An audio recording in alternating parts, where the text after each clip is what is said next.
Haleluya. Reka muri uyu mugoroba mufatanye nanjye gushima Imana, by'umwihariko korali zimaze kuririmba indirimbo nziza. Nongere nshimire kandi ko bwije nuko bukeye abantu tugenda tubana hano, ndetse dukurikirana ku mbuga nkoranyambaga. Imana namwe ibahe umugisha kandi bahe kugira umunsi mwiza. Reka muri uyu mwanya nongere nshimire abantu bahagaritse imirimo yabo muri uyu mugoroba bakaboneka mu nzu y'Imana, kandi by'umwihariko nshimire abana b'Imana. Imana ikomeza kugenda itwongerera ndetse n'abarushaho kubararika. Dufite abana b'Imana bafashe umwanzuro wo kubatizwa ku isabato, barimo barigishwa. Imana ibahe umugisha wo muri. Ikindi kandi nuko bibaye byiza, umwanzuro wawe waba umwanzuro wa hafi kugira ngo ufashwe. Hari ibintu byinshi ugomba gusobanurirwa. Twabonye ko ubukristo ntabwo ari ikintu cyo gupfa kwijugunyamo, ahubwo uraza ugategurwa, ukagirwa inama. Imana ibaha umugisha. Uyu munsi dufite icyigisho, ntago nshaka kugira indi minota mara ndamukanya cyangwa ngira gute, hoya, ahubwo dufite icyigisho nifuza ko mwiga, mwarangiza mukandika, mwarangiza mugataha mukagitekerezaho, kugira ngo iki cyigisho iby'ijambo ry'Imana ritubwiye mutangire mubikoreshe, kuko igihe cyo kubikoresha ni iki ngiki. Reka munyemerere dusenge. Witeka Mana nziza, tugize umugisha wo kongera kubumbura ijambo ryawe. Wabanje kutugira inama mu by'umuryango, kuko umuryango utameze neza ntibishoboka, ariko nanone urimo uranaduhumura amaso ngo tumenye aho igihe kigeze. Urimo urakora ku mitima yacu ukayihindura. Hari imbaraga yawe ikomeye irimo koroshya imitima yacu. Hari imbaraga yawe irimo gutuma ibyo uha agaciro natwe twatangiye kubiha agaciro, kandi ibyo urimo kutwereka bidafite agaciro kuri wowe natwe twatangiye kumva ko nta gaciro bifite. Rero turifuza ko utubera umwigisha, tukakubera abigishwa, kandi Mwami turifuza ko ku musozo w'iki cyigisho utwigisha ubwenge, ukaduha imbaraga, kandi ukaduha n'ububasha bwo gutandukanya icyiza n'ikibi. Ngaho rero ikiganza cyawe uze ugishyire mu kiganza cyacu, kugira ngo muri uru rugendo rwo kwiga ibyanditswe byera tugiye gukora ntitugire intambwe n'imwe dutera tutari kumwe nawe, kandi ku musozo kwihana kuboneke mu ruhande rwacu, kandi gutanga umugisha biboneke ku ruhande rwawe. Tubisabye twizeye mu izina rya Yesu, amen. Inshuti z'Imana, muri uyu mugoroba tugiye kwiga n'icyigisho cyiza gifite insanganyamatsiko mubona hariya, ivuga ngo ubushishozi bw'umunyamwuka mu kwirinda abanyamyuka. Icyambere wakwibaza ngo umunyamwuka ni muntu ki? Ese umunyamwuka ni umuntu utitira? Umunyamwuka ni umuntu ubona abantu agahita babwira uko ejo bari bambaye? Umunyamwuka ni umuntu wicara akareba abantu agahita avumbura abafite Imana n'abafite Satani? Oya, Bibiliya itugira inama nziza mu Baroma. Tujyane mu Baroma tubanze tumenye ngo ubundi umunyamwuka ni muntu ki. Umurongo wa 9, Abaroma igice cya 8. Ariko mwebwe ntimuri aba kamere, ahubwo muri ab'umwuka, niba umwuka w'Imana aba hehe? Aba murimo. Ubwo tugiye gutangira kureba ibimenyetso biranga umunyamwuka. Abantu benshi ujya kubona ukabona kubera ko umuntu yambara agatambaro, akambara n'ijipo ndende, akaba agenda ijwi yararinize, ujya kumva kubera ko akunda gusenga arira mu materaniro, ukajya kumva abantu baravuze batari kuriya mu mama ni umunyamwuka. Waba uri umuntu uri populaire, ubabaye ukababara, wakwishima ukishima, umuntu yarangiza agatavuga ati sha we ntukambeshye wari umunyamubiri sha. Ariko reka njye ikintu babwira, Imana yonyine niyo ifite umunzani ushobora gupimirwaho umunyamwuka cyangwa umunyamubiri. Ubu hasohotse, hatangiye amadini y'abantu biyita abanyamwuka, kubera amarangamutima n'ibimenyetso bagaragariza abantu ngo babajijishe, ariko nta wajijisha Imana. Umunyamwuka rero icyambere agomba kuba Imana umwuka w'Imana atuye muri we. Ariko umuntu wese utagira umwuka wa Kristo ntabwo aba ari uwa Kristo. Niba Kristo aba muri mwe, nubwo umubiri uba upfuye uzize ibyaha, umwuka uba uri muzima kubwo gukiranuka. Ariko niba umwuka w'iyazuye Yesu aba muri mwe, iyazuye Kristo Yesu izazura n'imibiri yanyu ipfa kubwo umwuka wayo uba muri mwe. Amen. Iyo twakiriye umwuka wa Kristo, icyambere umwuka wa Kristo uratuzura, kuko tuba twarapfuye tuzize kamere n'ibyaha byacu. Ariko uwo mwuka wera uri muri twe ufite n'ububasha bwo kuzatuzura igihe Kristo azaba agize gute? Azaba agarutse.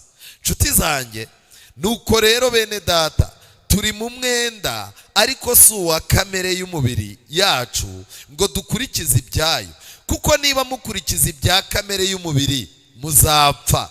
Ariko nimwicisha umwuka ingeso za kamere muzagira gute?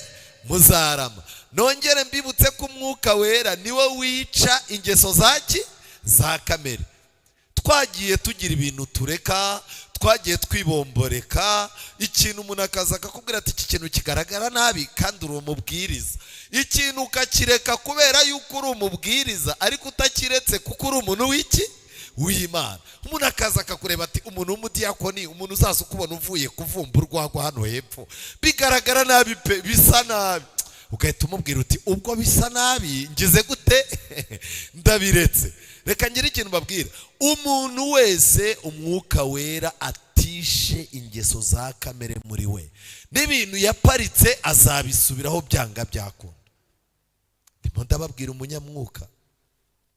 Ahantu mwigeze mwumva kuvuga izindi ndimi? Ahantu mwigeze mwumva gutitira kugeza aha tugeze? Mwuka wera yifitemo imbaraga zo kwica ingeso mbi. Igihe cyose uzabona umuntu akubeshya ngo ni umuhanuzi, umuntu akubeshya ngo ni apotre, ni bishopu, ugasanga umuntu arimo aranugwanugwaho gusambanya abagore b'abandi ku rusengero, ni umuntu w'umujura, ni umwesikoro, arimo arasopanya abantu. Ariko wajya kubona ukabona amasaha runaka arageze, biteye hejuru aratangira ati mujye mubikora ku bantu, ntimukabikore ku Mana. Imana irinjira ikarenga ingingo ikagera na hehe? No mu musokoro, ikamenya ibyo ukora n'ibyo ugambirira, ariko ibipimisha umwuka wayo. Bibiliya iratangaje, abayoborwa n'umwuka w'Imana bose nibo bana b'iki? B'Imana. Kuko mutahawe umwuka w'ububata ubasubiza mu bwoba, ahubwo mwahawe umwuka ubahindura abana b'Imana, udutakisha uti Aba Data. Umwuka w'Imana ubwe ahamanya n'umwuka wacu yuko turi abana b'iki? B'Imana. Igihe kiragera umwuka wera iyo yamaze gutura muri wowe, ageraho agacecekesha ibyifuzo bya kamere, yarangiza agacecekesha umutima ugushinja kutazarokoka. Mwuka w'Imana agatangira kwemeza umwuka wawe yuko uri umwana w'Imana, kandi ugatangira kugira ibyiringiro by'ubugingo bukize gute? Buhoraho. Iri jwi muba mwumva ritubwira ko tutazajya mu ijuru, iri jwi muba mwumva ridutungira urutoki ko turi babi, Mwuka w'Imana niwe ufite ububasha bwo kuricecekesha.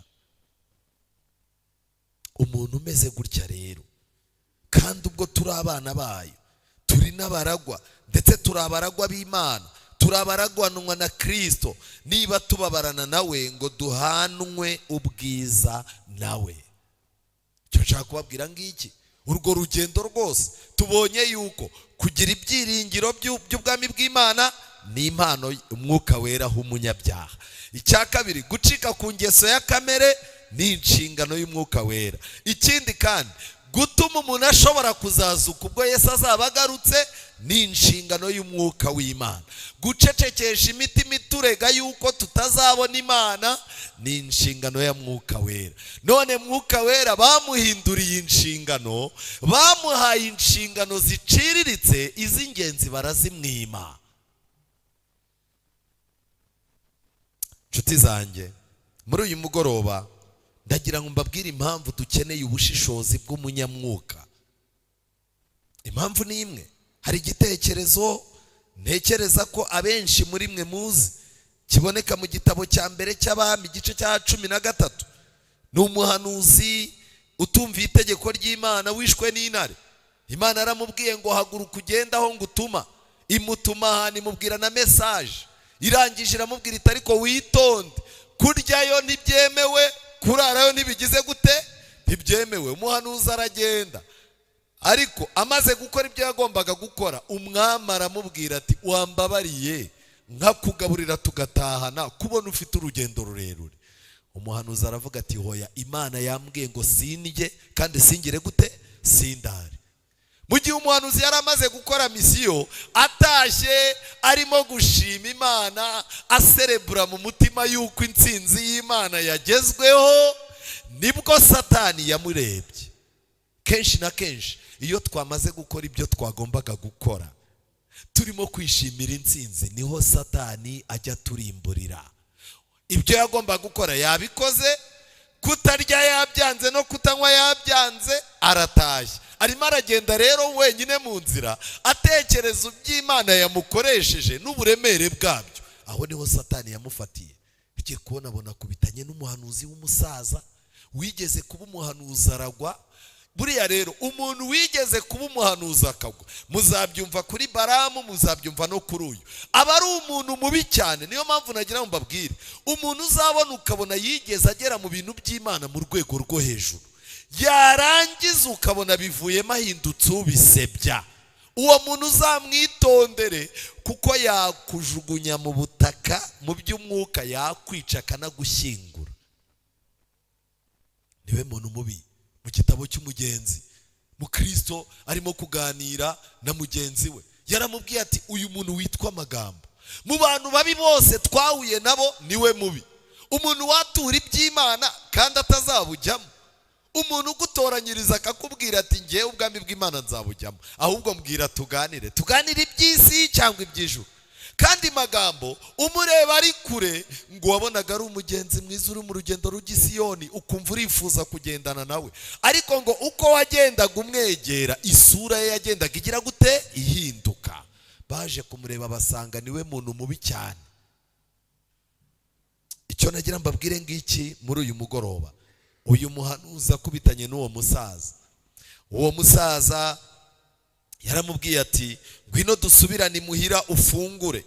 Murongo wa 16 w'igice cya 13 aramusubiza ati sinemererwa gusubiranayo nawe, ngo tujyane iwawe, kandi ino aha sindi busangirire nawe ibyo kurya, simpanywa n'amazi, kuko nabibwiwe n'ijambo ryande ry'Uwiteka.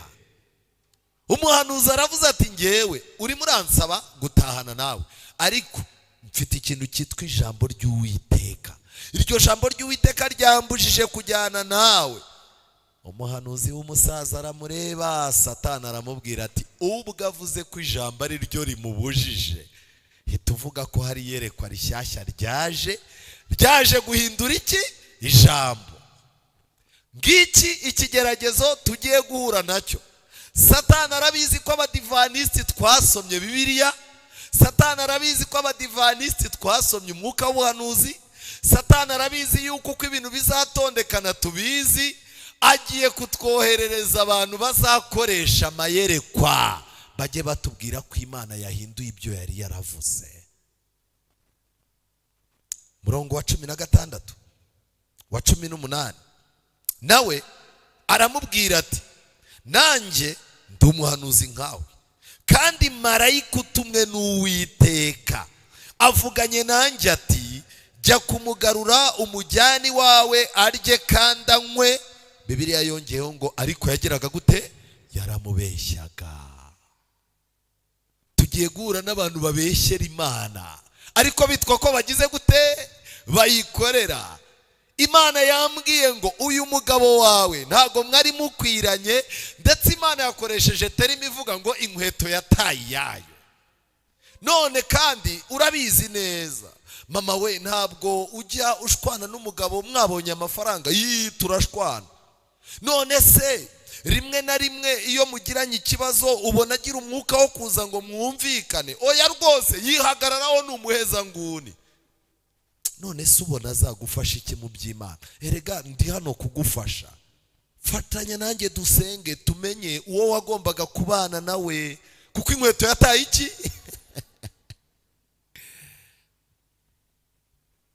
Turi kugeragezwa n'ikintu cyo kubeshyera Imana. Imana irambwiye ngo mama wowe, iruhande rwewe hari umwanzi, ariko Imana irambwiye ngo irabikemuye mu izina rya Yesu. Amena. Zana ituro nge kukwereka aho turijyana. Tugiye guhura n'abantu bavuga ko bakorera Imana. Icya kabiri kandi bavuga ko bafite ubutumwa bushyashya budashaje butanzwe n'Imana. Uyu muhanuzi yaravuze ati rero wa mugani, mu gitondo nahoranye nayo, duherukana neje amategeko, uko biri kose wabona Imana yagize gute? Wabona Imana yabihinduye. Nkaba mfite amakuru ya kera, amashyashya ntayafite. Reka mbabwire, Bibiliya iravuga ngo ngewe Uwiteka simpinduka. Nicyo gituma abahungu ba Yakobo mudashira. Abaheburayo 13:8, Bibiliya iravuga ngo Yesu Kristo ko yari arejo niko ari kandi ko azagira gute? Reka mbabwire, abanyamadini bagiye kubeshya abantu yuko ibintu Imana yari yaravuze kera yabihinduye, ariko Imana ibyo yavugiye muri Mose ntago Karuvari yabikuyeho. Oya, nukubeshya. Umuhanuzi arangije ati uyu ni ufite amakuru mashyashya. Umuntu wahuye na marayika, njewe nijwi numvaga gusa, noneho uyu yahuye na marayika, uyarandenze. Tugiye kugeragereshwa abantu bitwa ko baturenze mu by'Imana. Ujye wicara uvuga uti ngewe rero no gusenga ndasenga ngasinzirira mu bitotsi, n'ibintu byo gusoma Bibiliya ndasoma ngashiduka nasinziriye. Ubwo muye n'akanaka rero akaba ambwiye ko ahura n'Imana, ubwo ahuye nayo. Iki ni ikibazo gikomeye. Bibiliya ivuga ngo iki? Yaratashye ararya aranywa, amaze kunywa Imana ica muri wa muhanuzi w'ibinyoma, noneho ihita imubwira ngo uwo muntu muhanurire yuko ari bupfe. Yaragiye, intare igira gute? Intare iramwica. Intare imaze kumwica, ijambo ryaravuze ngo uwo muhanuzi wamugaruye mu nzira byumvise yuko wa muntu yapfuye, aravuga ati ni wa muntu w'Imana utumviye ijambo ryande ry'Uwiteka. Hagiye kuboneka abantu bitwa abantu b'Imana ariko badashaka kumvira ijambo ryande, ijambo ry'Imana. None se ni amadini angana iki yitwa yuko ari amadini y'Imana, ariko Bibiliya bakaba barayishyize ku ruhande, amategeko 10 y'Imana barashyize ku ruhande, barayobotse amayerekwa bakibagirwa yuko hazaza h'isi tuhafite muri Daniel n'ibyahishuwe. Hari ibintu maze guhaga kuri YouTube, ujya kubona ukabona umuntu wese yitangiriye itama, ubwo ngo ni umuhanuzi, ngo ibi ngibi ngo Imana ngo yambwiye ngo nimbivuge ngo nishake mve. Wajya kureba ukabona ngo Imana ngo yamweretse ngo amazi asongwa ameze ngo nk'umugezi, ngo abantu bagenda bayambuka, ngo musengere igihugu cyane. Yesu yavuze ngo iki? No hasi amahanga azagira gute? Azababara, ishyanga rizatera iki? Irindi shyanga. Ibintu byo gushaka ubuhanuzi bwo kwihakirizwa no gushakisha imirire, ibyo bintu abantu nibabivemo. Abantu nibareke kubeshyera umwuka wera, abantu nibareke kubeshyera marayika ngo yazanye amahame anyuranye n'ay'Imana.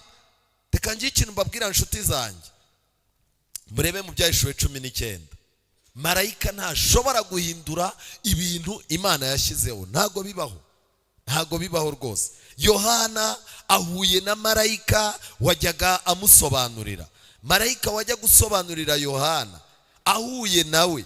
Ibyashuwe 19 umurongo wa 10, Yohana arangije arandika ngo nikubitira hasi imbere y'ibirenge bye kumuramya, ariko arambwira ati reka da, ndi mbata mugenzi wawe kandi ndi mugenzi wa bene so bafite guhamya kwa Yesu.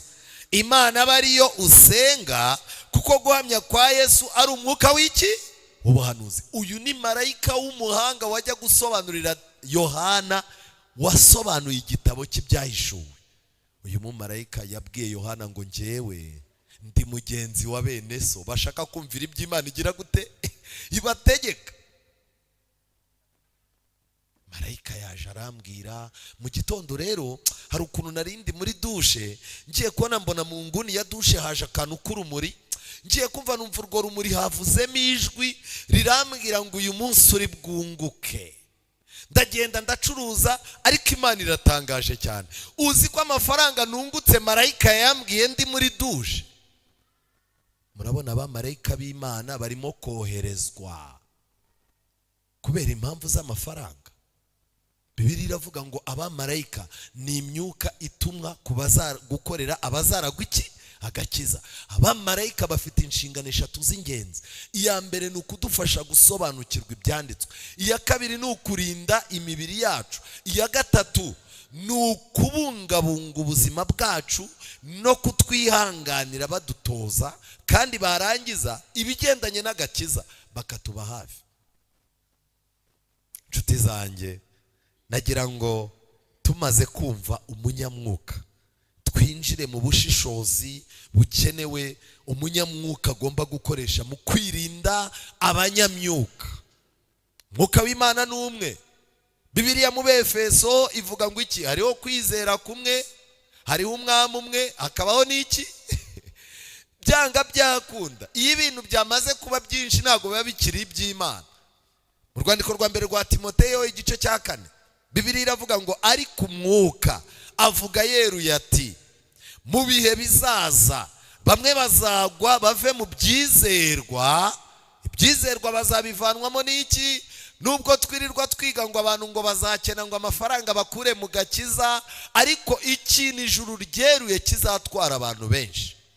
Nuko abantu bazava mu byizerwa bite ku myuka iyobya n'inyigisho zigendanye n'iyo myuka zizitwa inyigisho z'abaki?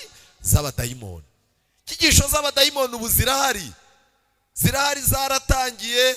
Ejo bundi nari ndimo kumva umuntu barimo kumubwira ngo hari igitabo ngo cya Henoki, ngo Bibiliya ngo ntago yuzuye, ngo hari ikindi gitabo bavumbuye. Ukumva undi arakubwiye ati rero hari igitabo kirimo abantu nyine abandi bavandimwe ba Yesu. Buriya ngo Yesu yari afite abavandimwe benshi, ariko ngo bakanashyiramo ngo n'umuntu ngo wari inshuti ya Yesu.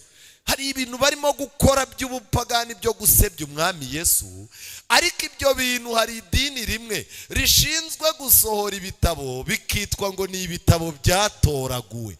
Inyigisho z'abadayimoni rero zirimo zirahimbwa kandi zarabonetse. Nshuti zanjye, abantu bazaba bayobejwe n'uburyarya bw'abigisha b'abanyabinyoma.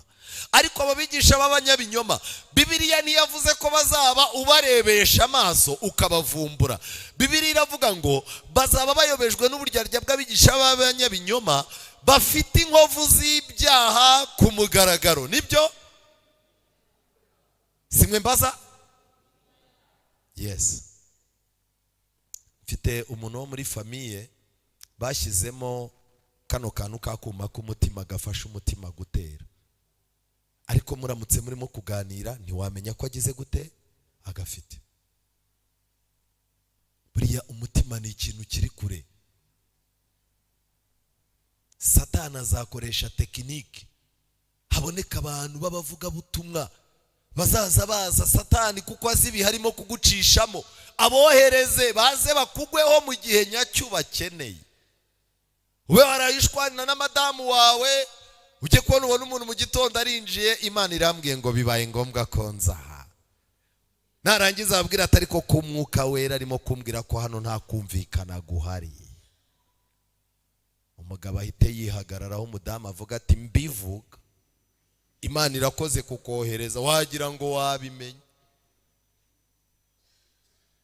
Uzaza uhura n'ikibazo cy'ubukene mu kazi, igihombo gihari kigaragara. Hari amafaranga Rwanda Revenue irimo kugukurikirana utazi nuko yagiye. Ibihombo, abakurima amadeni, banke zamanitse amazina yawe. Ujye kubona ubona umuntu araje arakubwiye ati Imana irambwiye ngo nze, kandi ikintu ngiye kugukorera ntuzakibagirwe. Witeguye kuzazana ituro n'ibikemuka? Yego. Agahita akubwira ngo Imana irambwiye ngo genda ufunge umwuka ubireke.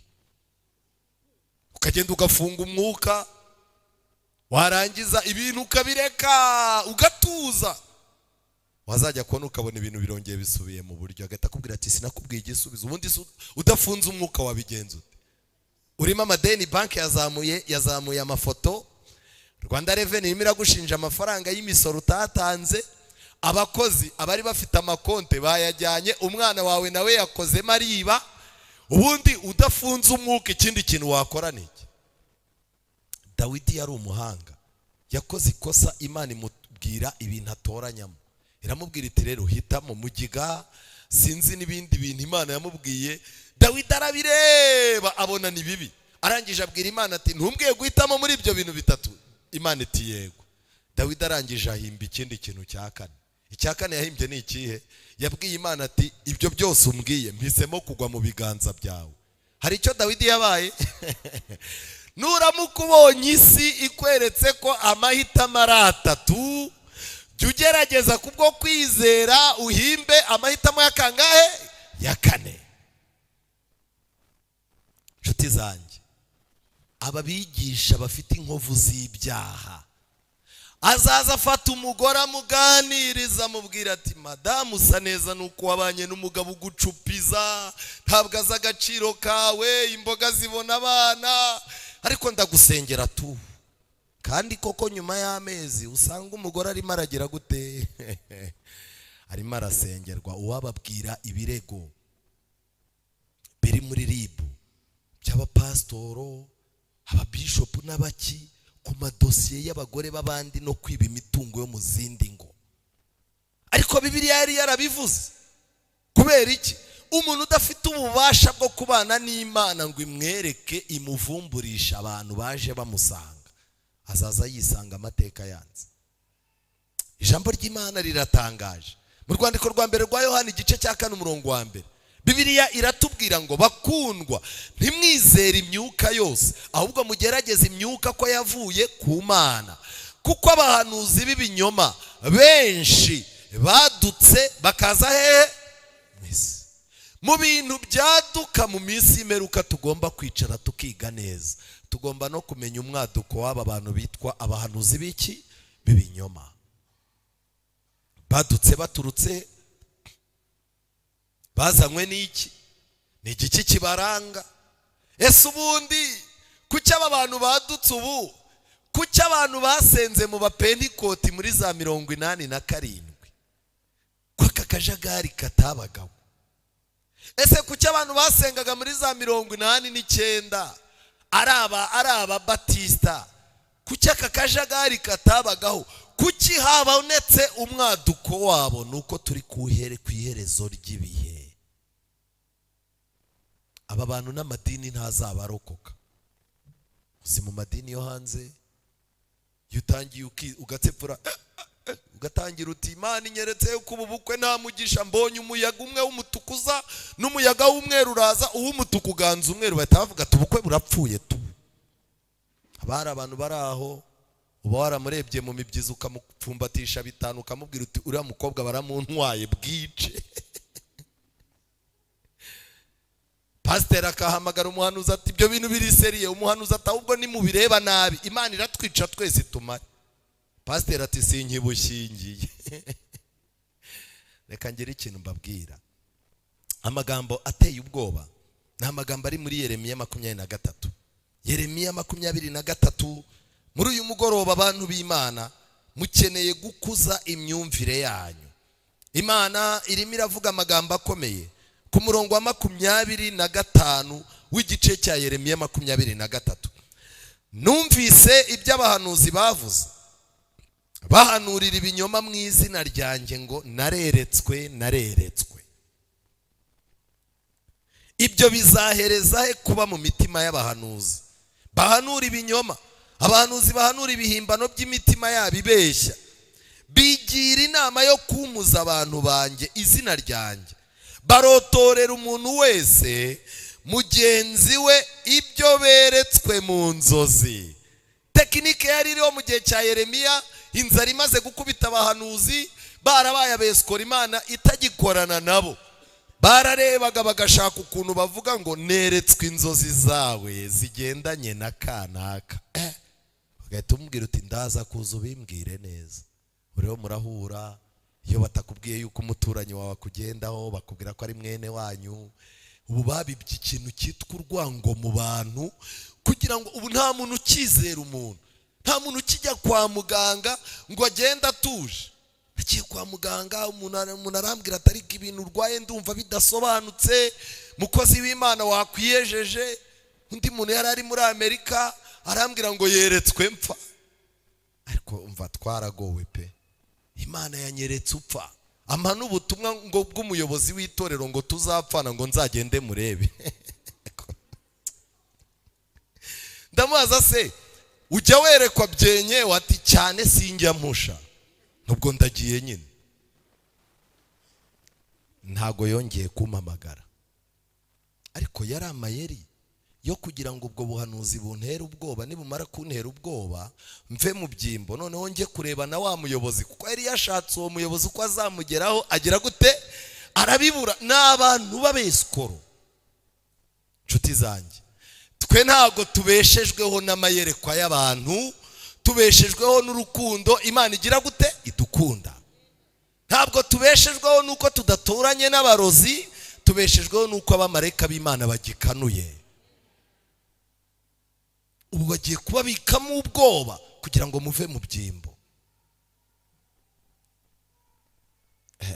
Umuntu arakureba agahita akubwira ati ikirenge munsi urimo urumvamo umuriro uti cyane, ati n'urutugu rukakurya uti cyane, ati hari umuntu biherutse kwica. Ugahita kwihagararaho, ubwo ikoti rihita rikubana rinini. None mbigenze icyakora dore inama, kwa muganga urushinge rumwe urahita upfa. None se niba nari bujye kwa muganga ko nari mfite randevu, buyiretse wabona ari randevu yo gupfa. Erega Imana iranzanye nuko Imana itabara. Hari umukecuru hano hepfo nubwo utamuzi, ngwino nkujyaneyo. Ibintu by'ubudive no kwihagararaho bishyire hasi ngufashe. Ariko koko bigusaba kubishyira hasi? Yego rwose. Nshuti zanjye, Bibiliya iti mwirinde abahanuzi b'ibinyoma bazaho muri basa n'intama ariko imbere ari amasega. Reka twihute, turimo kwirebera ubuhanuzi. Igihe cya Martin Luther, hari abagabo babiri mu mateka mukeneye kuziga. Uwa mbere ni umugabo witwa Martin Luther, wafashe Bibiliya arayisoma, ari umupadiri, afata umwanzuro avumbura ko Kiliziya yayobye. Mu minsi mike yavumbuye yagaragaje amakosa 95. Umunsi umwe amaze kubwiriza mu Kiliziya, ayamanika ku muryango wa Kiliziya. Ntago yashakaga gukura abantu muri Kiliziya ngo abajyane, nta mutima wo gushinga idini yari afite. Abantu b'iki gihe nibo mushwana kukana agahita akubwira ati ngenda kunzwe hano ngiye nanajyana abantu banjye. Abantu bawe wakuye ko abantu ari ab'Imana. Yahamagaye abayobozi bamuyobora arababwira ati iminsi mike nsomye Bibiliya, ibi bintu 95 ndimo ndasaba Imana ngo ime n'umwanya nkomeze, ariko niba iminsi mike maze mbonye amakosa 95 ya Bibiliya y'ibintu mwinshi, mushaka ukuntu mubigarura mu buryo. Baramubwiye bati twebwe ntago tujya duhinduka, ahubwo dusaba uwo duhanganye ko ari ugira gute uhinduka. Arabwira ati ntago byakunda. Uyu mugabo abantu bakunze Bibiliya, bakunze inyigisho ze. Kiliziya yararebye ishaka ukuntu izabagarura biranga, ariko kubera ko abenshi muri bo bari abantu bayoborwa n'amarangamutima kurusha kuyoborwa n'ibyanditswe, Martin Luther yarasomaga. Melanchthon bari kumwe yari umusomyi, ariko bari bafite abafana babagenda inyuma batagira umwanya wo gusoma, ahubwo bafana bo babwiriza bo hejuru. Natwe turabafite. Halo, mwaramutse? Komera muntu w'Imana. Rega twagize umugisha wo kuba tubafite. None rero nahuye n'ikigeragezo pe, ariko byanyobeye mfata uwe mwanzuro. Buriya rero wowe simbizi, sinzi uko nabivuga, ariko ntugire ngo nukugushyira hejuru uri nk'Imana yanjye. Buriya hari nakuntu nigeze gufata umwanzuro ubimfashijemo bibyara umusaruro. Nyine umva, reka njye ikintu mbwira, nshakira umwanzuro nje nawubuze. Mubwiriza arangiza ati ndaje nkurebere, ukurikije ibyanditswe biravuga gutya ariko bikanavuga gutya. njyewe ari njye wowe nafata uyu mwanzuro. Urakoze rwose, Imana iguha umugisha, Imana igiba turindira rwose. Martin Luther yari afite abantu bameze gutyo. Ubu protestani bwatangiranye n'abantu benshi badashaka kwishakashakira mu byanditswe, ahubwo bayoborwa n'amarangamutima, bakunda ibintu bishyushye. Uyu Martin Luther yagiye kumva, yumva mu bantu bamuri inyuma hatangiye kubonekamo abantu bavuga ngo bareretswe, abantu bitigisa bageze gute, biramucanga, ayoberwa umwuka wari uvuye.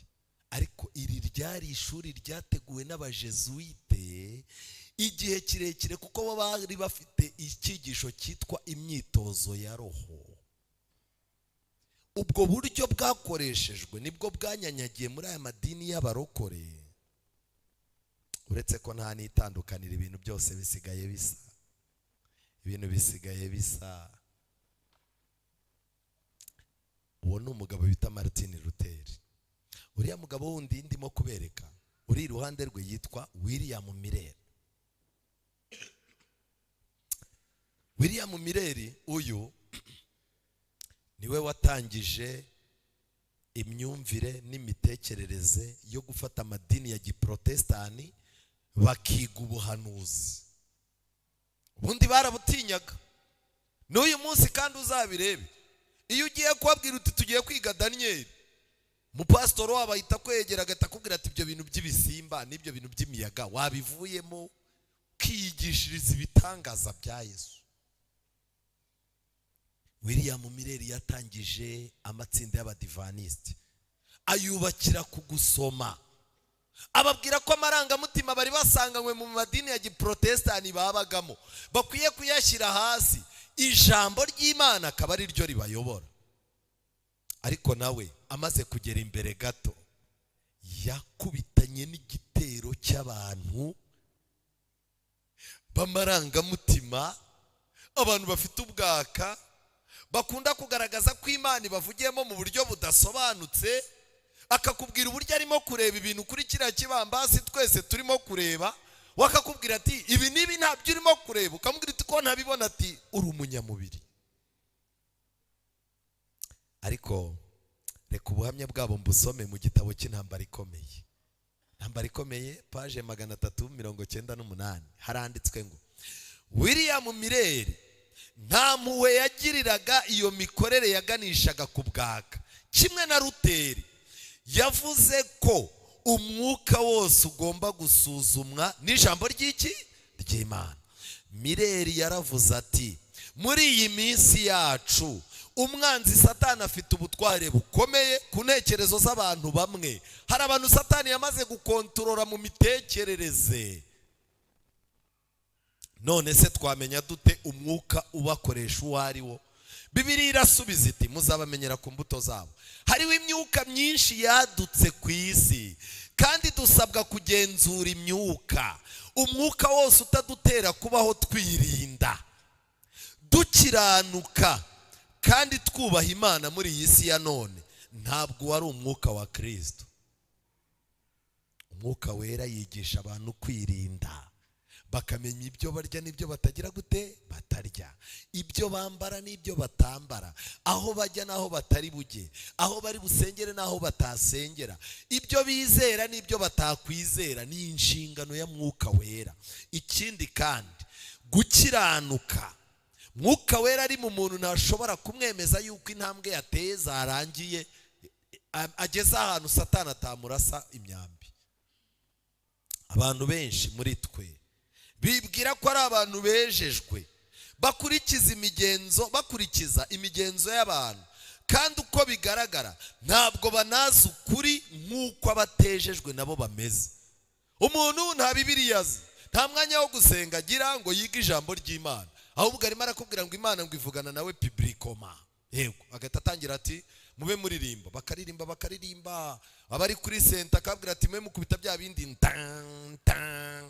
akitera hejuru, yarangiza agatabwira ati umwuka araje rero. akazaza ava nk'aha ku ruhimbi agasimbuka agakora siporo akagwa hasi. Ejo bundi noneho nabonye uwirukanka mu rusengero, hari undi wo muri Kenya noneho usigaye uririmba agasimbuka akajya hejuru y'ihema agahanuka agafata abantu agaterura akazunguza akajugunya mu cyondo, abantu bagakamera barimo gukoma amashyi ngo umwuka niwe urimo kugira gute. Ariko umwuka wera utuma umuntu yikaraga, agakaraga ijosi, agatega umuntu akamutsindagira mu cyondo. Umuntu akarya impapuro za Bibiliya ngo arimo ararya ijambo ry'Imana. Paje ya mbere, paje ya kabiri, akanuye amaso yabaye umweru. Abantu barangiza bati nyamara Bibiliya mwarayibuze none dore Imana irimo iraduhana. Reka ngire ikintu mbabwira, Imana igiye gukubita itababariye abantu bayibeshyera ngo yabavugiyemo. Ariko Imana izakubita itababariye n'abantu bafite ijambo ryayo bakarishyira ku ruhande bagashaka kuyoborwa n'amayerekwa.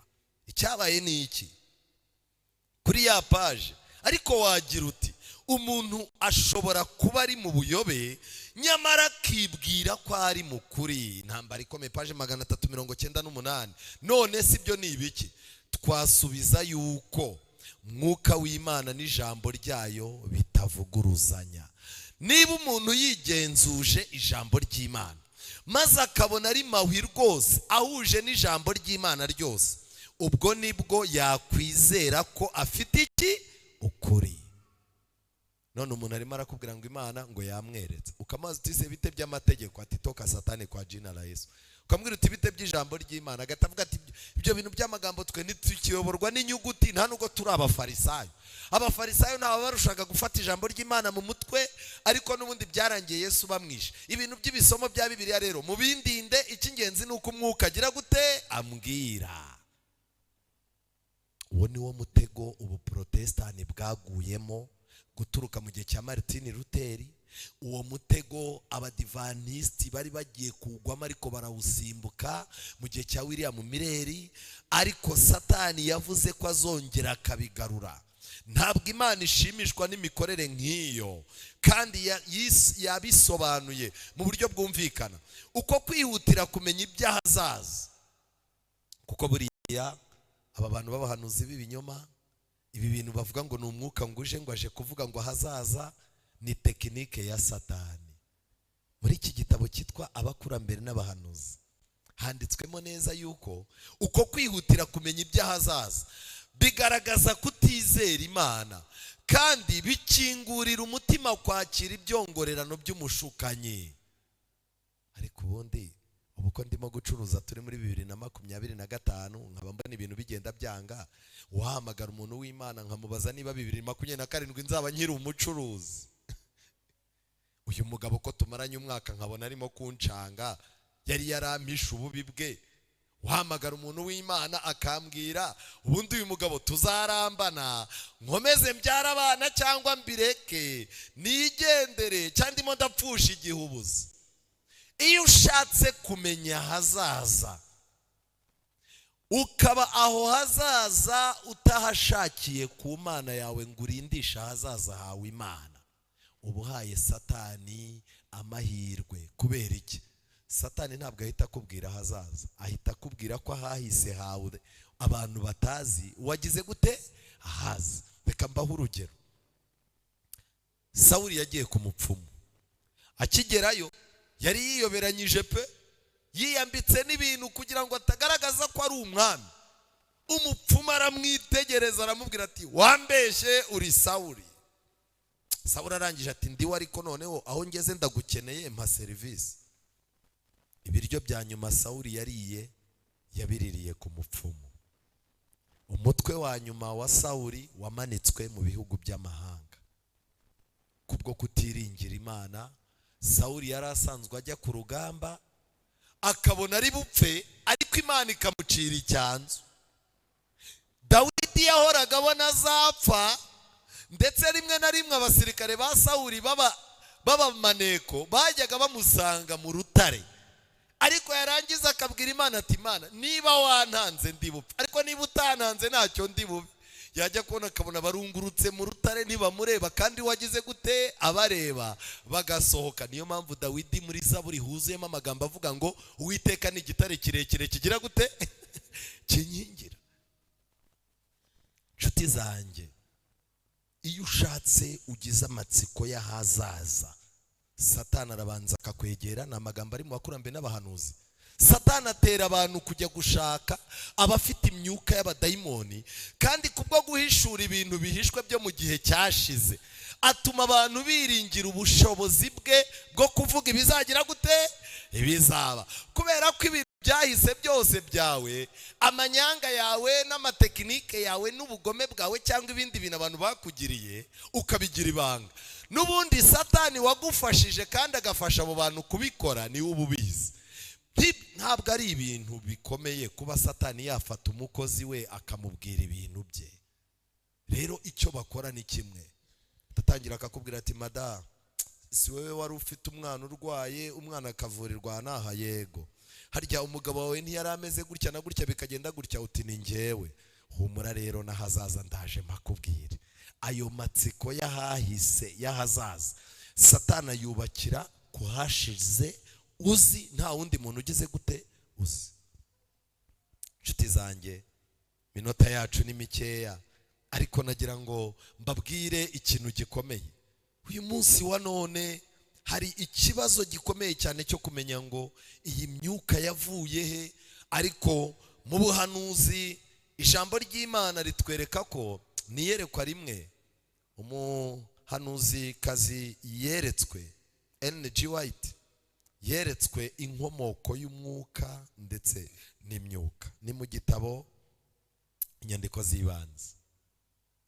nabonye intebe y'ubwami, ari mu iyerekwa. nabonye intebe y'ubwami, kandi kuri iyo ntebe hari yicaye Data wa twese n'Umwana. nitegereje mu maso ha Yesu nishimira uko ari uw'igikundiro. sinashoboraga kwitegereza mu maso ha Data wa twese. ndi kuri paji ya 64 cyane urabagirana. nabajije Yesu niba Data wa twese ameze nka Yesu ubwe. yambwiye ko bameze kimwe, ariko ko ntashobora kumwitegereza.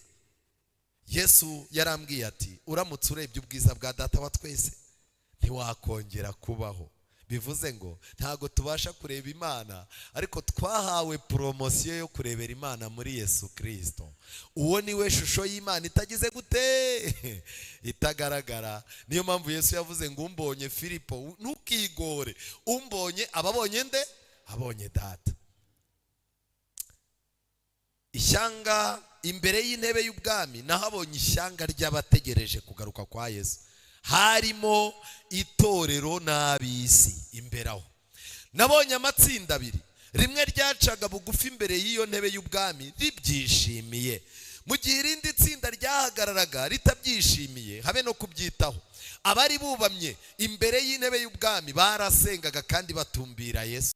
Yesu nawe yahangaga asa amaso, agasa naho amwinginga. umucyo wavaga kuri Data wa twese ukajya ku Mwana, kandi ukava ku Mwana werekera kuri rya tsinda ryasengaga. ubwo naje kubona umucyo umurika cyane uturutse kuri Data ujya ku Mwana, kandi uva kuri Mwana maze usakara kuri ba bantu. amagambo ni menshi, ariko aho nashakaga ni hariya.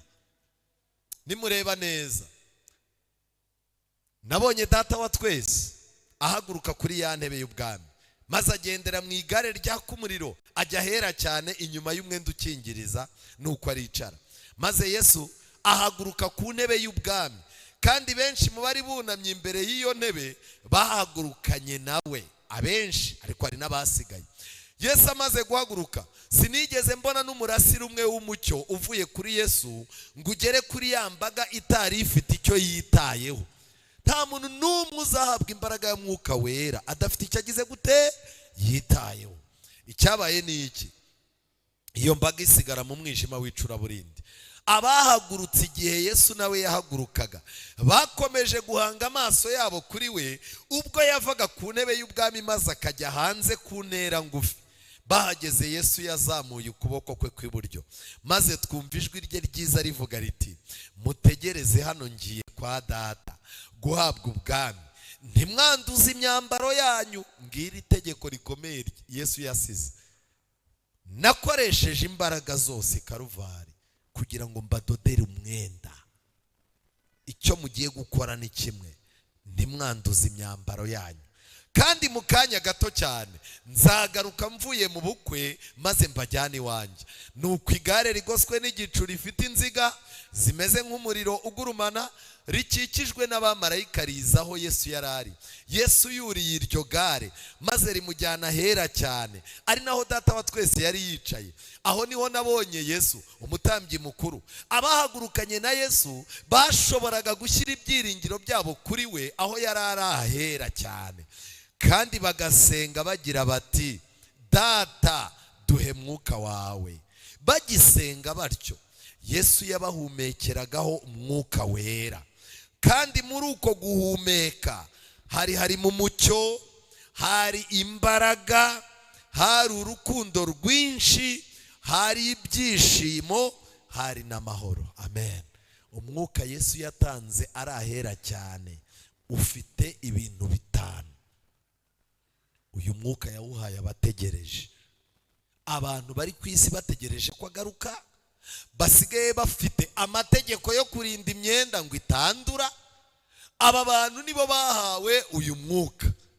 Murebe rero ukuntu Satani nawe ari umuhanga. Ndagira ngo mbabaze, harya Yesu uyu munsi arahera cyangwa arahera cyane?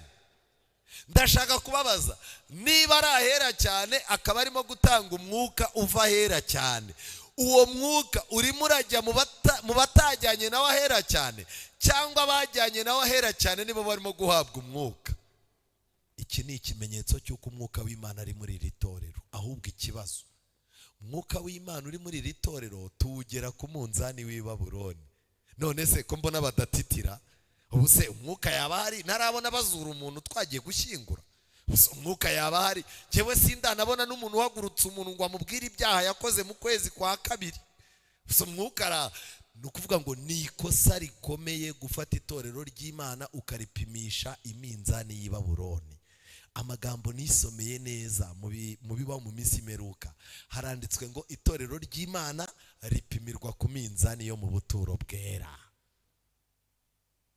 Wishaka yuko akajagari n'akavuyo ubona hariya ukabona hano ngo wemeze ko umwuka hari. Umwuka arahari kuko twe twimukanye na Yesu ava ahera ajya ahera cyane, kandi umwuka arimo kuduha, muri uwo mwuka ntiharimo gutitira, harimo umucyo. Tuzi gutandukanya icyiza n'ikibi. Harimo imbaraga zo gushora mu murimo wo kwiyegurira Imana no gukangurira abantu kwiyegurira Imana. Harimo urukundo rwinshi rudaturutse ku gutomborana muri kakaweti. Harimo ibyishimo bitari uguhora useka, kuko na Yesu yahoranaga ibyishimo mu mutima, ariko ngo nta muntu wigeze amubona kwenkwenura. Ninde yababwiye ko guhora umuntu aseka?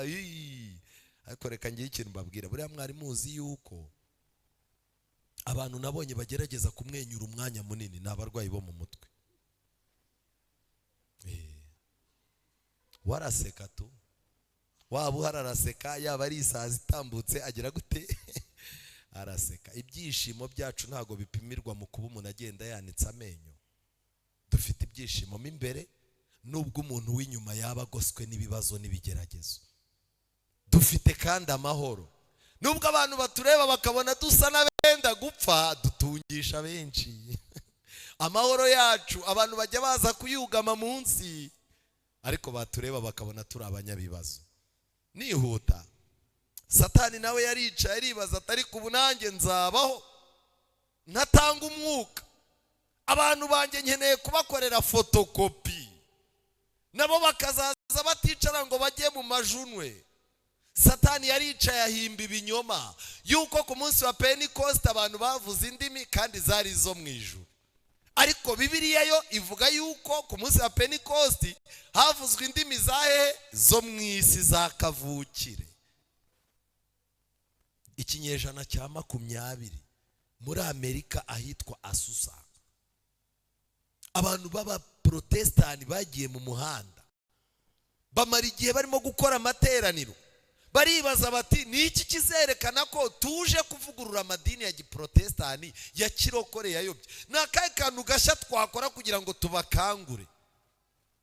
Bari bafite abantu b'abahanga batangira kugenda bavuga ibintu abantu batumva. Abandi bantu basenga barabegera bati ibi bintu muvuga ni ibiki? Bati uru ni ururimi rwo mu ijuru, ni imbaraga y'Umwuka Wera turimo turavuga indimi zo mu ijuru.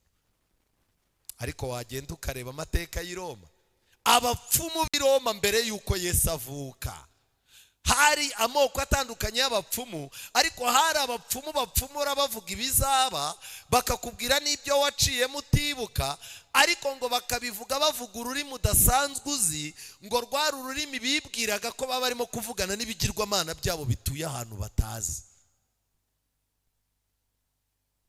None umuntu arimo aravuga kacakarapati, umuntu akavuga ati Imana ni nziza, kacakarapati, Imana iravuze ngo ntabwo uzapfa. Ijambo rimwe risobanura ibintu bitandatu gute? Ubu bweskoro ntabwo Imana izakomeza kubwihanganira. Nshuti zanjye, nahindukije amaso ndeba rya tsinda ry'abantu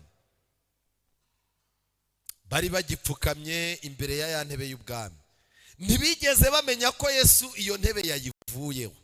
Satani yaraje ajya iruhande rwa ya ntebe, maze agerageza gukomeza gukora umurimo nk'uw'Imana. Bibiliya iravuga ngo ntibitangaje ko na Satani yigira marayika w'iki? Umucyo. Nabonye ba bandi bubura amaso bareba kuri ya ntebe ya cyami, maze barasenga bati Data duhe mwuka wawe. Ikosa aba bantu bari bakoze ni rimwe, ntago bagendanaga n'umwana w'intama aho ajya hose. Icyabaye ni iki rero? Nibwo Satani yabahumekeyemo umwuka mubi. Muri uwo mwuka hari harimo umucyo. Twebwe twahawe umucyo wo gusoma Bibiliya tukayimenya, ariko nabo bahawe umucyo wa Satani wo kuzaza hari ibintu babasha kubona abandi batagira gute, batareba. Ndetse n'imbaraga nyinshi zishobora no gutuma umuntu yikingirana mu rutare akamara iminsi 30 atarya nta kintu anywa, wazajya kumureba ukabona arakanuye ariko atapfuye. Nta muntu muzima ushobora gukora ibintu bano bantu b'abanyamadini barimo gukora ari muzima, ntibibaho.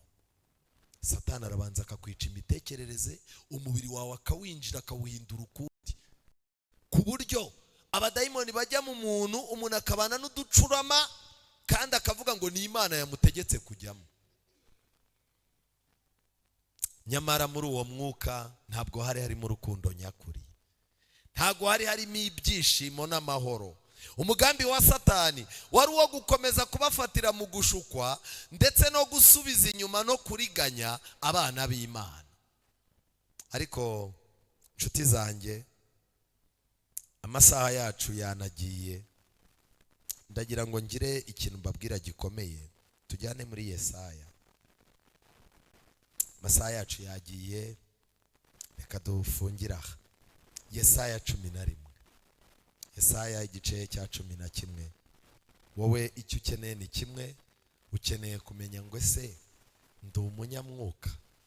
Niba utari umunyamwuka uzisanga mu banyamyuka. Uburwayi buzakujyana mu banyamyuka, ubukene buzakujyana mu banyamyuka. Rimwe uzisanga mu biganza by'abapfumu nk'uko Sawuli byagenze, kandi warigeze kurwanya abapfumu mu ndirimbo, ukabarwanyiriza ku ruhimbi cyangwa ukabarwanyiriza mu gusoma. Tugeze ahantu hakomeye mu ikorosi rikomeye ryo kwizirika ku cy'Imana yavuze. Tugeze ahantu amarangamutima dukwiye kuyafatisha feri, kwizera tukakuvomerera kugira ngo gukure. Tugeze ahantu tudakwiye kwita ku bwinshi bw'abantu n'amarangamutima yabo, ugahagarara mu cyimbo neza. N'uyu munsi amatsinda agiye gukomeza kuba abiri. Itsinda rimwe riri mu Byahishuwe 18. Ibyahishuwe 18 Bibiliya itubwira yuko muri Babuloni ariho harindirwa imyuka mibi yose n'ibisiga bihumanye kandi byangwa, kandi Babuloni ihindutse icumbi ry'abaki ry'abadayimoni n'imyuka mibi. Niyo mpamvu akantu kose bakita umwuka mubi. Itara rirazima ni umwuka mubi utambutse. Ikintu cyose kiraba, umuntu arimo aricara yagira akabazo kose bagahita bagahuza n'imyuka. Ejo bundi naganiriye n'umuntu ndamuzi neza, twarabanye kera, arambwira ati nsigaye ndi umuganga. Umuganga wuhese ko mbizi kutiza? Ati oya, nsigaye mvurisha ibyaremwe. Sawa. Hari nje arambwira ati uzi urwego ngezeho? Ndambwira ni uruhe? Tigiye nsigaye nirukana shitani nkoresheje ibyatsi. Uvanga ibihe sinzi ibyatsi bitatu yambwiye ati birebaho wowe uzajya unzanira abakiriya. Kwirukana shitani ukoresheje iki? Wabona hari abicaye ku byatsi, wabona hari ababyicayeho cyangwa abarimo kubirisha muri ino minsi. Nibajije byatwaye umwanya ungana iki kugira ngo abantu bahoze ari abadivanisiti babe basigaye bafite ibyatsi byirukana nde? Shitani. Ryo ni ikorosi mugiye gukata ribagoye, kuko abo bantu bose bahoze ari ababwiriza, bahoze ari abantu bafite icyo bamaze mu nzu y'Imana, kandi Satani agiye kubifashisha. Rimwe uzisanga utakagombye. Babuloni ihindutse icumbi ry'abadayimoni, aharindirwa imyuka mibi. N'ahantu imyuka mibi ifungiranye kugira ngo utaza mu itorero risigaye ry'ukuri ry'Imana. Ariko kubera ko dufite abantu bajya i Babuloni bihishe, tuzisanga dutangiye guhura n'ibitero by'abanyamyuka. Byaratangiye, sigaye ujya gusenga ahantu kumva umuntu isengesha ararigumanye warisoje, kandi rero bahaye gusenga ukavuga uti nibyo nsabira abantu nanjye nisabira mu izina rya Yesu. Agatangira ni koko Mana, wari wabivuze, ubuse Mana koko tuzabigenze gute koko ko icyaha itorero ryawe ripfuye nabi, ariko Yesu mwiza urahari n'ubundi turagufite. Amena. Ubwo mwasoza isengesho kandi ikintu mbabwira, umuntu wese wihisha akajya i Babuloni, umuntu wese uva mu kibaya akanyarukira hakurya, azaza agarukana ikimenyetso cyerekana aho yahoze. Mushaka ukuntu Imana igenderera ibitekerezo byanyu. Soza Yesaya 11. Umwuka ndimo gusaba Imana ngo ibamere uyu munsi. Umwuka ndimo gusaba Imana ngo ibamere uri muri Yesaya 11:2. Ni umwuka wari muri Kristo Yesu, kandi uwo mwuka Yesaya yaweretswe arimo kuvuga ahanura ibyerekeye Shami wa Yesayi. Ni ibiki byagombaga gutuma Shami wa Yesayi agera ku musaruro? Nuhe mwuka wagombaga kuba muri Shami uzamufasha kumvira iby'Imana ishaka? Nuhe mwuka wera Shami yari akeneye kugira ngo azamenye gutandukanya icyiza n'ikibi? Uwo mwuka niwo mbasabira mu mugoroba w'isi. Umurongo wa 2. Umwuka w'Uwiteka azaba kuri we, umwuka w'ubwenge, umwuka w'ubuhanga, umwuka wo kujya inama, umwuka w'imbaraga, n'umwuka wo kumenya Uwiteka n'uwo kumwubaha. Ngibi ibintu byari bigize umwuka wera Yesu yaragize gute? Yari afite. Niyo mpamvu yahuraga n'abigishwa yarababwiraga ngo mbahaye umwuka wanjye. Yabaga bahaye ububasha bw'ibyo bintu. Iyaba abadivantisite twabonaga ibi bintu, nta mudivantisite wakongera gucanganyukirwa. Umuntu ufite ubuhanga akaba afite n'ubwenge, umuntu ufite kumenya Imana akaba yiza akaba anayubaha, umuntu ufite imbaraga akaba yemera no kugirwa inama, uyu muntu aba ari ku rwego rukomeye. Imana ibaho umugisha, kandi Imana ikora ibidasanzwe. Ahubwo uyu ni umugoroba mwiza wo kuva mu bunyamyuka tugahinduka abanyamwuka. Uyu ni umwanya wo kubwira Imana ngo imare imirimo ya Satani mu buzima bwawe, kugira ngo ubwo umwuka w'Imana kuri bamwe arimo kugenda ava, ku bandi umwuka w'Imana arimo arabuzura. Uyu mugoroba wirinde ko umwuka w'Imana yakuvaho, ahubwo akira umwuka w'ijambo ry'Imana, akira inama ziva mu ijambo ryayo, biguha amahirwe yo kwakira n'umwuka wera. Muri uyu mugoroba nsoza, bishoboka ko haba hari umuntu uvuga ngo Mana, nagiye ncanganyukirwa, nagiye nca mu bintu bitandukanye bibi, ariko uyu mugoroba ndashaka yuko unyeza umutima, umwuka wera akagira icyo akora mu buzima bwanjye. Niba ufite icyo gitekerezo, ukaba wifuza guhindurirwa amateka n'ubuzima, ukaba ushaka ko umwuka wera yinjira muri wewe ngo akuzanire ibi bintu dusomye, ukaba wifuza guhinduka umunyamwuka, mwuka wera akanesha kamere iri muri wowe, tera intambwe uze dusenge. Nashaka bumwe tugiye gusoresha indirimbo ya 53, kandi mu gihe turimo kuyitegura, umuntu wifuza kwiyegurira Imana atera intambwe ze. Mwuka wera muyobozi, ube hafi y'abakristo. Imana iguhe umugisha mwene data, Imana iguhe umugisha. Ndararika umuntu ushaka kongera guha karibu umwuka wera mu buzima bwe. Ndararika umuntu ushaka gusaba Imana ko imuha imbaraga zo gukoresha mu gihe nk'iki. Ndararika umuntu ufata umwanzuro wo kugambirira kuba mu ruhande rw'Imana. Ndararika umuntu usaba Imana kumwongerera amakenga kugira ngo ave muri ibi bintu by'akajagari, yiringira Imana n'ijambo ryayo aho kwiringira amayerekwa. Ndararika umuntu wifuza kuva mu kinyoma akaza mu kuri. Duhagurutse tugiye kuririmba indirimbo yacu, n'indirimbo ya 53. Mu gihe tugiye kuyiririmba, niba wumva umutima nama wawe ushaka guhoberana na mwuka wera, kugira ngo wemerere mwuka wera agira imirimo akora mu buzima bwawe, tera intambwe uze dusenge. Tera intambwe uze dusenge. Mwuka wera muyobozi, ube hafi y'abakristo, fata ukuboko kunyobora, Dumugenzi ku gahinga, dumugenzi ku gahinga,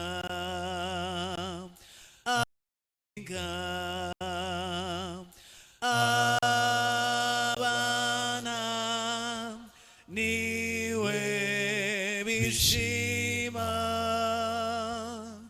ubwo bumvijwe ryiza,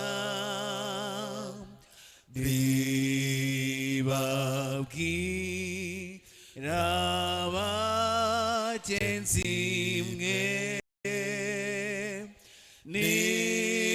nimuze bageze iwanyu,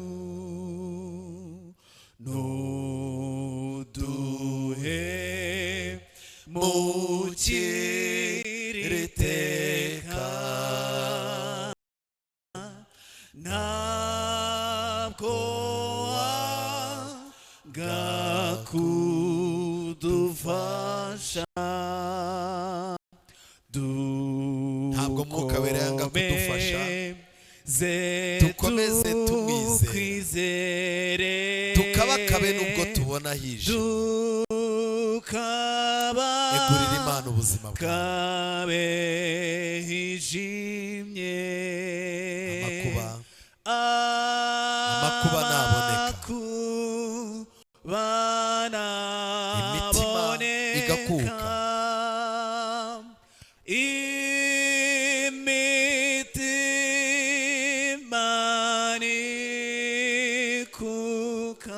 ijwi rya mwuka wera, ijwi rya mwuka wera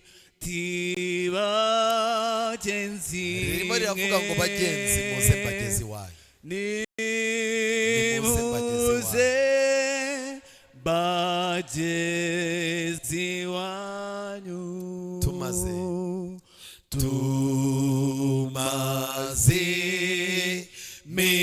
mirimo yacu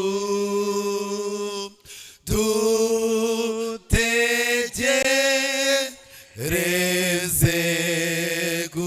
dukizwa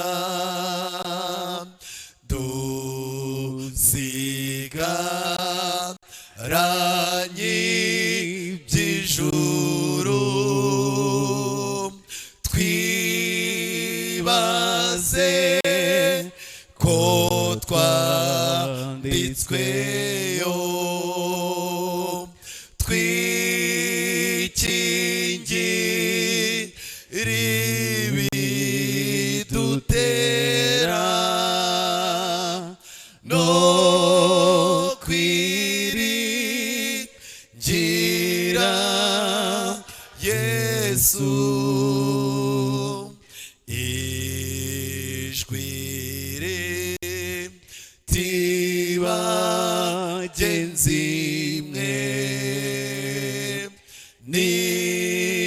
nimuze bagezi wanyu. Imana ishimwe ku bwaba kandi abashyitsi mwadusuye namwe ababishaka musigare tuvugane kuko dufite impano zanyu. Reke dusenge. Witeka Mana nziza, izina ryawe rihabwa icyubahiro.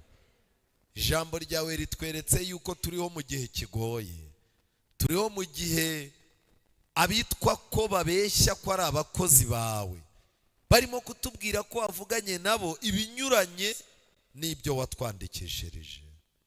Uduhe guha agaciro icyanditswe, uduhe guha agaciro icyo ibihamya bivuga, uturinde gutwarwa n'amarangamutima kuko iri torero ntiryigeze rirangwa n'amarangamutima. Kwizera gusa niko kwagiye guhinduka aho abakurambere bacu bashingaga ikirenge. Nongeye kukwiyereka nkwereka n'aba bana bawe twiganye ngo duhumure amaso tubashe kubona, ibirenge byacu bishyire mu nzira nziza. Mwuka wawe wera ajya twigisha gutandukanya icyiza n'ikibi. Isi irimo iradutegera mu bintu by'imyuka, ariko uri Imana ikwiye kuduhindurira umutima. Reka umwuka wawe ature muri twe ajya tubashisha gutandukanya ukuri n'ibinyoma. Hari abana bawe bateye intambwe baje barifuza gukingura imitima ngo umwuka wawe wera yinjire. Kandi uyu munsi amatsinda yamaze kuba abiri. Bamwe ni ababeshyera umwuka wera kandi barangiza bakamwirukana mu mitima yabo, abandi ni abamanitse amaboko ngo umwuka wera yinjire muri bo ahindura ibyananiranye. Abo rero bifuza ko umwuka wera ahindura ibyananiranye. Turifuza ko umwuka wera yinjira mu buzima bwacu agahindura ahazaza hacu, akaduhindurira uburyo twabonaga ibyanditswe tukabibona ko bifite agaciro. Ubwo umwuka wera agiye kuva mu bantu kuko banze guhinduka, uturinde ko umwuka wera yatuvaho. Dusigaranye iby'ijuru rero, reka twibuke tunatekereze niba twanditswemo. Hari imbaraga za Satani zirimo kuduhiga, utugira inama yo kwikingira ibidutera twiringira Yesu. Ngaho rero ubwo ari we dushyize imbere uzatuyobore muri uru rugendo tugereye amahoro. Aba bana bawe bitanze bafate mu kiganza. Turasaba muri uyu mugoroba ngo abiteguye kubatizwa ku isabato, kuko ku isabato aribwo bazajya mu mazi, uyu munsi ubabyare mu buryo bwa mwuka, kugira ngo imibereho yabo bahinduke abakozi binjiye mu itorero bafite icyo baje kurikorera. Uduhekereshe ubuntu bwawe, amahoro yawe aba ari kuri twebwe. Igihugu cyacu ugihe umutekano n'abayobozi bacyo, abaturage b'iki gihugu bagira amahirwe n'amahoro n'umutekano biva kuri wowe, kandi ijambo ryawe rikomeze kubona inzira kugira ngo rigere mu mitima y'abana bawe. Tubisabye twizeye mu izina rya Yesu, amen.